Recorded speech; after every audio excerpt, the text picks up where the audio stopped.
ഭൂമിയിലെ രാജാക്കന്മാർ എന്ന ചിത്രമാണ് പ്രതിച്ഛായ എന്ന സിനിമയുടെ ഈ ഒരു ട്രെയിലർ കണ്ടപ്പോൾ എനിക്ക് ഓർമ്മ വന്നത്. കാരണം എന്താണെന്ന് ഞാൻ പിന്നെ പറയാം. സാധാരണ ഒരു യുവനടൻ വളർന്നു വരുന്നു, ഒരുപാട് പ്രണയ സിനിമകളിൽ അഭിനയിക്കുന്നു, ഫാമിലി സിനിമകളിൽ അഭിനയിക്കുന്നു, അത്യാവശ്യം കുറച്ച് മാസ് സിനിമകളിൽ അഭിനയിക്കുന്നു. അയാളൊരു സ്റ്റാറായി മാറുന്നു. യെസ്, ഇനി വേണ്ടത് ഒരു ഡോസ് കൂടിയായിട്ടുമാണ്. അത്തരമൊരു സിനിമയായിട്ടാണ് പ്രതിച്ഛായ എന്ന ഈ ഒരു ചിത്രം നിവിൻ പോളിയെ സംബന്ധിച്ചിടത്തോളം എനിക്ക് തോന്നിയിട്ടുള്ളത്. സർവമായ, ജേക്കബിന്റെ സ്വർഗരാജ്യം പോലുള്ള ഫീൽ ഗുഡ് ഫാമിലി സിനിമകൾ നിവിൻ പോളിയുടെ കംഫർട്ട് സോണാണ്.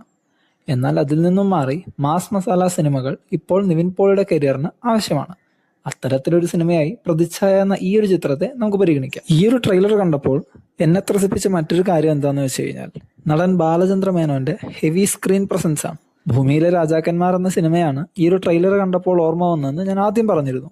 കാരണം എന്തെന്നാൽ ആ ഒരു സിനിമയിലെ മോഹൻലാൽ ഉൾപ്പെടെയുള്ള ക്യാരക്ടേഴ്സിന്റെ സ്പേസും പ്രതിച്ഛായ എന്ന ഈ സിനിമയിലെ ക്യാരക്ടേഴ്സിന്റെ സ്പേസും ഏകദേശം സെയിമാണ്.